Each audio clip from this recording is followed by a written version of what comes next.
When you're talking to me, what you say matters. And what I mean by that is when I'm having conversations, especially with my clients, I'm paying particular close attention to what they're saying. And that doesn't just mean as a practitioner, I'm listening actively. I'm certainly doing that. But to take it to another level, I'm actually listening to every single word my client is using and paying really close attention to the specific words they are using. Because when we described our lived experience, the words that we choose tell us exactly what our subconscious mind thinks about what is going on. And the key to transformation is understanding the stories we're carrying in our subconscious mind so we can change them into what is true. This week in the podcast, what we're going to do is we're going to talk about one of the most important words I pay attention to when I'm listening to my clients and when I'm describing my own lived experience that is the key to unlocking transformation. This is Monterastelli, and welcome to the Tapping Q&A podcast recorded live to tape from Williamsburg in Brooklyn. This is episode 632, originally aired October 8th, 2024. Hi, everyone. I hope this finds you well wherever you are and whatever time of day you're getting a chance to listen to this. Thanks for spending a little time with me today. One of the reasons why I pay such close attention to the words that my clients and myself is using is because we emotionally respond to the way we describe the world. And we're not describing the world the way we're responding, but it's actually the other way around, and one informs the other.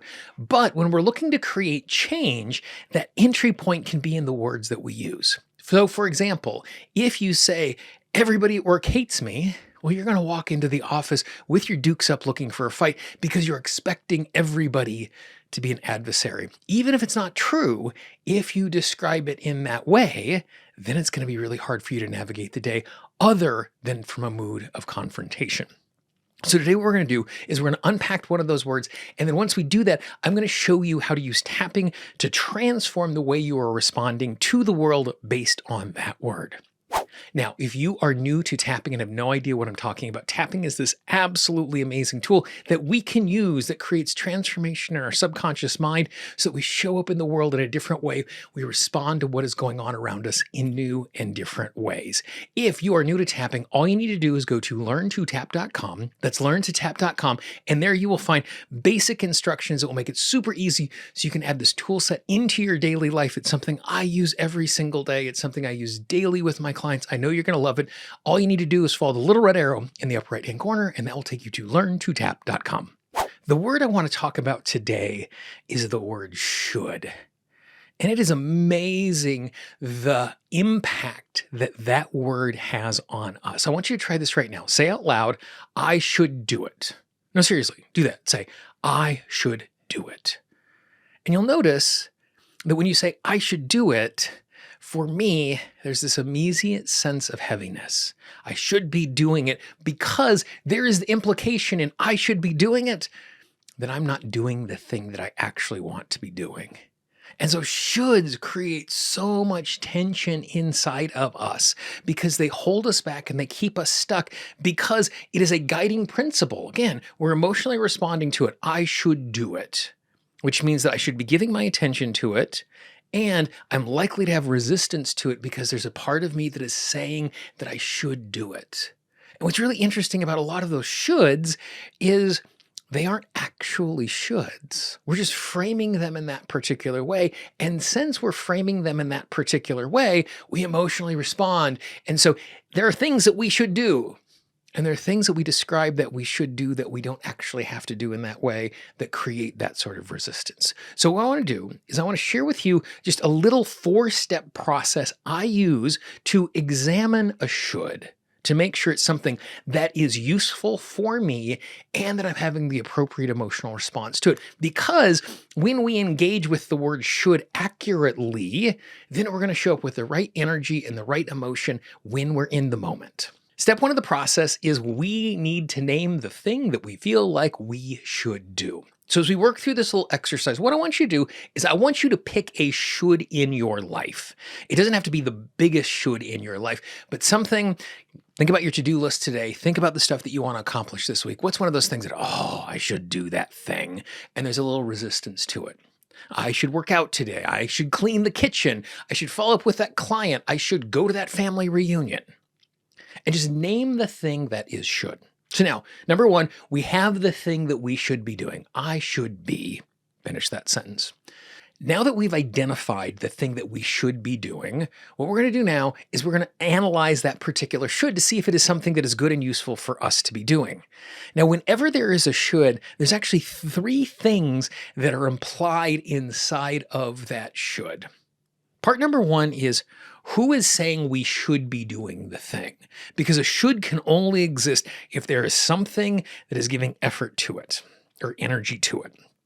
Number two, we have the standard in which we are being measured against. So I should do this thing implies I should do this thing to a particular level. And then number three, inside of the should is there is a negative consequence if I don't do this thing. So a should is saying, someone is saying we should do it to a particular level, and if we don't, there is a consequence to it. Now you can see how immediately that can create emotional resistance or emotional agitation when what is going on. So what we're going to do in the second step is we're going to break your should apart, and we're going to answer those three questions. So question number one, who is saying you should be doing this? And in this particular case, it could be something really, really specific. My boss, my partner, my roommate, my child, myself. Or it could be more general. My family says I should do this. My community, my religious organization, my workplace. Or it could be, you just should do that thing, and it just feels like it's this thing coming from the outside. So take a moment and identify who is saying you should be doing this. What is that measurement? Number two is to ask yourself the question, what is the standard I am being measured against? So if I should be doing this, how good, how effectively, or how far do I need to be going with this particular thing? I should work out. What is the standard?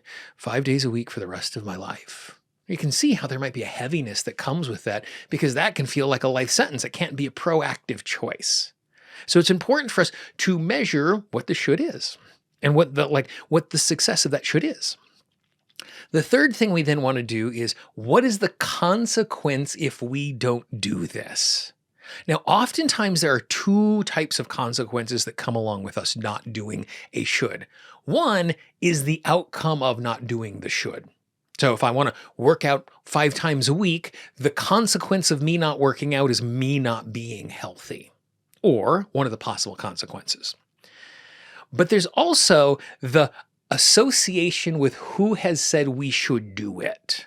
So if my family says I should do something, if I don't do it, one of the consequences might be the judgment that I am receiving from my family.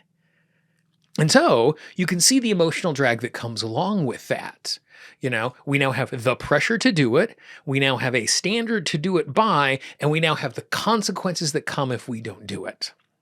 So you can see when we start to break that should down into those three constituent parts, how it immediately becomes heavy for us, how it immediately becomes hard for us to take action in that particular way.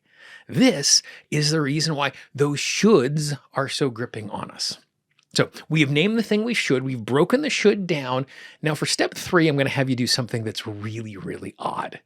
And the reason why we're doing it is not because the statement we are about to say is true, but I want to see what the emotional response is when we state it.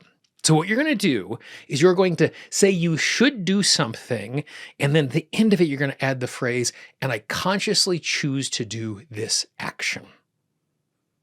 So what we're doing is we're now creating some friction between this effort coming from the outside and whether or not we want to choose to do it. So I should go to the family reunion, and I'm consciously choosing to do that. Now, what's really interesting is when we move something from something that is being put upon us to something that we are choosing to do, our relationship to that task can change. Now, it can change in one of two ways. One is when I say, and I consciously choose to do it, that is empowering. I'm taking ownership over that thing, and it is no longer a burden, but I'm choosing to do it because it is something that is useful for me. I should reach out to that client, and I'm consciously choosing to do it. because if I reach out to that client, I'm going to have a connection and we're going to get to do more work. So I'm owning it. So it's not a task I have to do, but I'm choosing to do it because of the positive consequence. The other emotional responses can be just the opposite. It's this thing I feel like I have to do. And when I say I consciously choose to do it, we immediately are repelled by it because it's like, no, I am not going to consciously do this, which again is this amazing piece of information. Because when we do this third step, either we lean in or we lean out, both, which is great because it's now a conscious choice. And then finally, the last step, after we've gone through this, after we've decoded what the should is saying, after we've decided whether or not it's something we want to do, finally what we're going to do is we're going to do a little tapping. So I'm going to demonstrate exactly what that's like. I would encourage you to tap along with me if it's safe and comfortable for you to do exactly that. I want you once again to tune into that thing you said you should be doing. Repeat after me and move from point to point in the order that makes the most sense for you. Just take a nice big deep breath as you tap. And taking a nice big deep breath and just move from point to point. I recognize the fact my system believes that I should do this. And because it believes that I should do this, it steals resources. It steals my energy. It steals my attention. And it steals my emotion. And I recognize the fact, just because I feel like this is something I should do, it doesn't mean I actually have to do it. It doesn't mean I actually should do it. I recognize the fact I feel like on an emotional level, I should do this because someone says I should do it. And in this case, insert who that is. I recognize that, fill in the blank, says I should do this. I recognize the fact, fill in the blank, wants me to do this. I give myself permission to know, just because other people or institutions or outside forces think I should do something doesn't mean I actually should do it. I give myself permission to know it is safe for me not to feel as if I should do this. I'm no longer compelled. I'm allowed to believe that there is no should I have to follow here. At the exact same time, if I decide it is useful and worthwhile for me to do this thing, I am no longer doing it because I should do it. I'm no longer doing it because I have to do it. I am doing it because I choose to do it. And I give myself permission to recognize moving from a should to a choice puts me in control of my actions, of my energy, of my intention. And I give myself permission to do exactly that. Nice big deep breath. And so you can see when we engage with it in that particular way, how much lighter it becomes. Now, there are things where they're hard for me to do because I should do them, and they actually are things that I should do. But by changing and understanding my relationship to that word should and moving it away from this external force to me making a choice because it's best for me is a really healthy way for me to move forward.